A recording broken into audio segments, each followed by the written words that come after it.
Learn Programming Skills welcomes you to another command prompt tutorials, and in this video we are going to look at 10 useful commands we can explore within the CMD window. So without wasting much time, let's dive in and identify these commands. Now I have my command prompts window opened, and currently I am situated in the bossman directory. I am going to direct my directory into the desktop location. So I'm going to type the cd desktop. Now the desktop is the current location, so all the tasks or the executions that we are going to have in this window is going to appear on the desktop. Now our first command is called the ampersand or the and symbol. This symbol or this command allows you to combine two different command lines together to execute an action. So let's explore this operation. I'm going to type my first command line.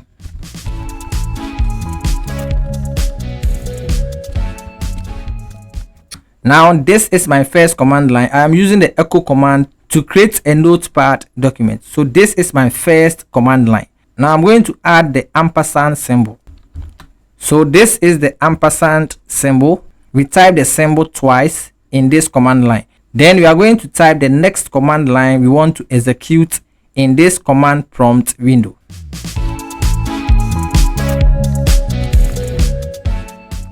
So the next command line, I am creating a folder with these two words.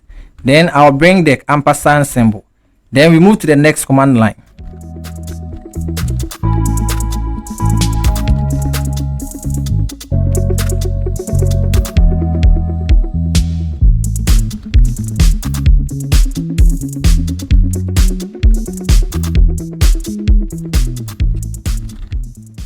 Now I am done typing all the individual command lines, and we have used this ampersand symbol to integrate these commands together. So let me explain this command to you. I am trying to tell command prompt to create a notepad document with this text, and after completing this task, it should move to the next command line, that is to create a folder with this name. Then after creating a folder, this command prompt should move this particular text that has been created into this folder that we just created. Then after that, this command prompt should display the content that I have in this particular text. And after completing this task, it should create another folder. So the and symbol or the ampersand symbol, the function of it is that when you add this into your command line interface, whenever you have two command lines integrated together, it makes sure that when the first command line is successful, it needs to move to the second command line continuously to the last command line in the interface. That is the capability of this and symbol. Now that I have this command line in this particular directory, I'm going to press the enter key on the keyboard. When you look at this syntax that we have here, it means that there was an error that has occurred in this command line. Therefore, we had only one folder created with this text file. So when I open, you can see that I have this folder and this text file is displayed. Now, as I said earlier or previously, I said if a line is executed and it is successful, it needs to move to the second command line continuously. So if there is an error or there's a typing error in any of these commands, it will jump that particular command and move to the next successful command. So what I'm going to do is we are going to bring back all these commands and do or make our corrections and make sure that we have the accurate and also the factual command. Therefore, I'm going to delete this folder. Now I'm back to the command prompt. I'm going to press the up arrow key on the keyboard. This reveals our previous typed command. So what is the error in this command line? When you look at this name that I gave it to this text, it's different from the text that I typed in this last but one command. So I'm going to move back with my control key and the left arrow key.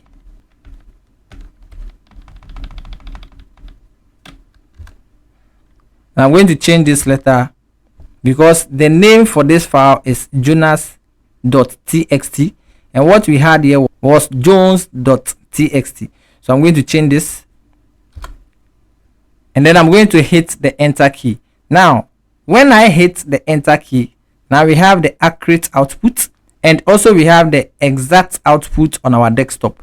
So in this command line that we typed, we created a text file and we commanded the command prompt to also create a folder.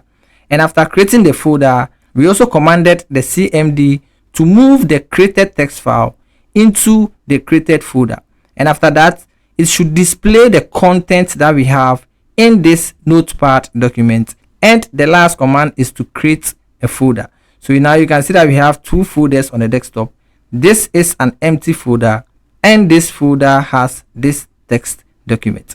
So this is the first command, that is the ampersand or the and symbol, which helps you to integrate two different or two or more command lines together to execute an action. We are moving to our next command, which is the copy command. Before then, I'm going to create a text document on the desktop.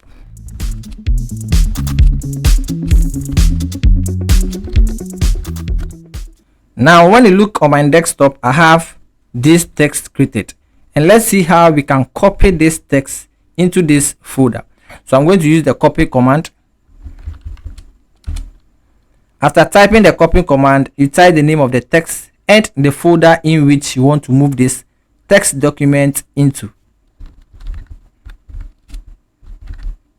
And as usual, anytime you are using command prompt, whenever you make a typing error or you misspelled any text, you are going to have an error, and that is where CMD will prompt you, the system cannot find the file specified. So I'm going to type the right command.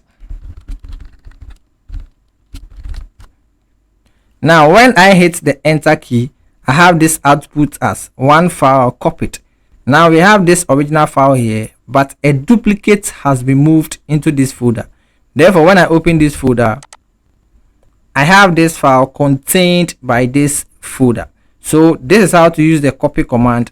It makes you to make a duplicate of an item, that is a file or a folder, into a different location or on a desktop background. So this is our second command.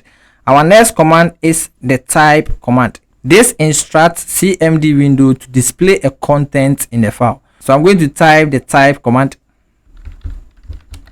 Then you type the name of a file you want to display its content. So you can see that this notepad document or text document has this content in it, which is success is a go. And this is the content that we created when we were creating this notepad document. And this is the command line for it. So this third command, which is the type command, allows you to display the content of a text document. Another way to do this is to also type the name of the file and open it within the software. So you can see that when I type the name of the file and its extension, it has successfully opened within the notepad document. So another way to view your content is to view it within the CMD window or to view it in the notepad window. Let's clear the system so that we can have a clearer view of our CMD window. Now our next command, which is the fourth command, is the cd backslash or the cd forward slash. This command allows you to move to the parental folder within a command line interface. Now that we have this command line, our current location is the desktop and our previous location is the bossman.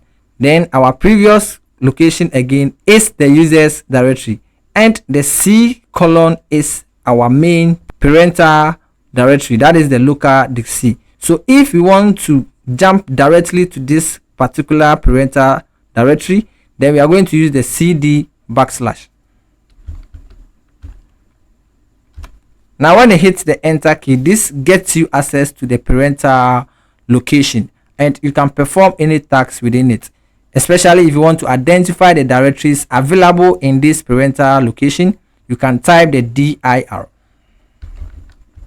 and this is going to display all the directories in this particular location. And as you can see, we have the Intel, the Perflux, we also have the users, the windows, and all this. If you want to perform any tasks within it, you can easily do that in CMD window. Now we want to switch back to our desktop, so we have to locate the users, the bossman, and also get access to the desktop. So I'm going to type cd users, then backslash bossman backslash and desktop. Now when I hit the enter key, this command has easily helped me to get access to my desktop location, that is my current location. So the cd backslash helps you to access your parental folder, that is the local disk. Now we are moving to our command, which is the system info.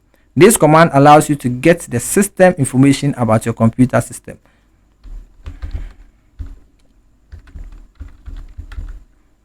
So after typing the system info, you hit the enter key. Give this computer a time to load all the processor information and get you the output within the command prompt window.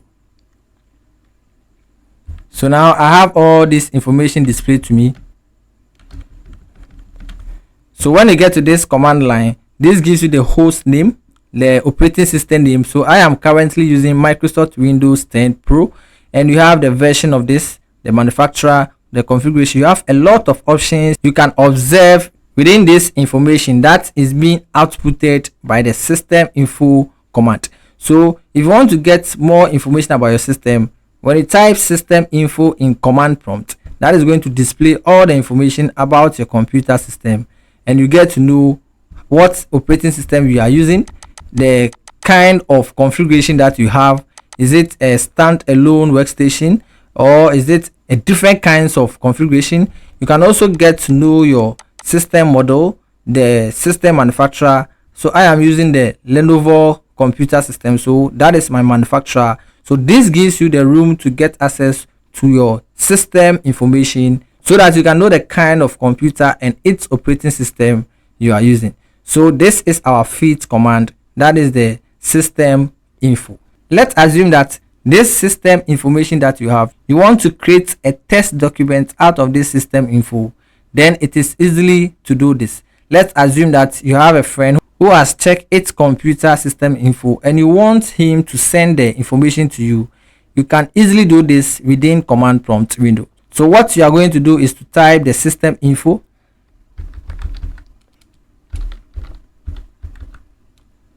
then you type the greater than symbol, then you type the name of the file and its extension.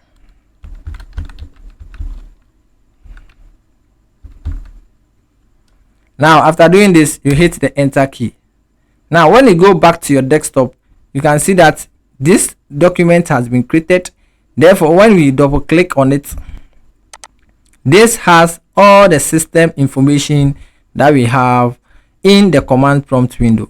Therefore if you have any social media platform, you can send this particular file to, or you can share this file with your colleague or any other person if that person is demanding, or it is a demanding option for you to send your system information to that particular person, or you want that person to also send his or a system info to you.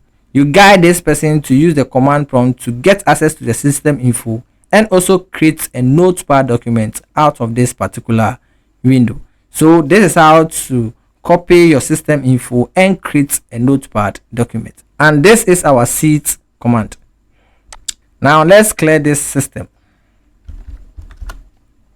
Now the next command is how to copy your system information into the clipboard. And this time around, you can copy this system info into any software when you are using your computer system. So this command is to type system info, you press the space bar, and we are going to type the pipe symbol. And to get this symbol, you hold the shift key and the backslash symbol, and this gives you the pipe symbol. Then you press the space bar and type clip. Now when you hit the enter key, this is going to load all the system information and copy this into the clipboard. Now how do you know this? I am going to open a notepad software.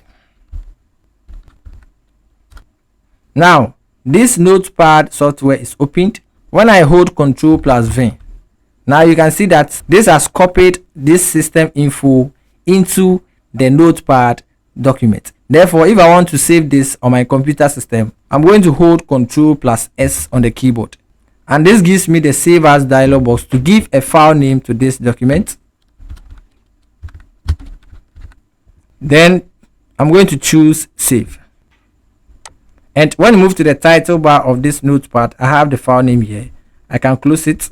And when I get back to my desktop, I have this file created. You can use the 6th or the 7th method to get access to your system information and also create a notepad document out of it. Or you can paste this system info into a different software or any platform if you want to share this particular information. So this is our system info command. Now let's move to our next command. That is to get access to your drivers or know the kind of drivers you are using on your computer system. So you are going to type this command. So you type driver query and hit the enter key. You give this system some time and it's going to display all the drivers that you have on your computer system. So command prompt has displayed all the drivers that we have on our computer system. So let me scroll up so that we can see the beginning of this particular command. Now, this particular driver query command gives you the option to identify the model name, the display name, the driver type, and also the link date. So when you look at these drivers, we have this Microsoft ACPI driver, and the driver type is the kernel. And also when you scroll down, you are going to see different kinds of drivers available, and you'll be able to identify its link date and also its model name. So we have this PS2 keyboard and mouse kernel. This is also a driver that allows you to connect your keyboard and mouse to the computer system, and it has a link date. So if you want to get to know your drivers, you can use this command that is going to display all the drivers that you are using in command prompt window. Now let's clear this system. The next command is also the drivers command, but this time around we want to get more information about these drivers that we have on our computer system. So you type driver query, then spacebar /v, and when you hit the enter key, this gives you broad information and also display a lot of information about your drivers. So when I scroll up, you can see that we have the model name, the display name, and this time around you have description. You also have the start mode, you also have the state and the status, and also the stop and accept option.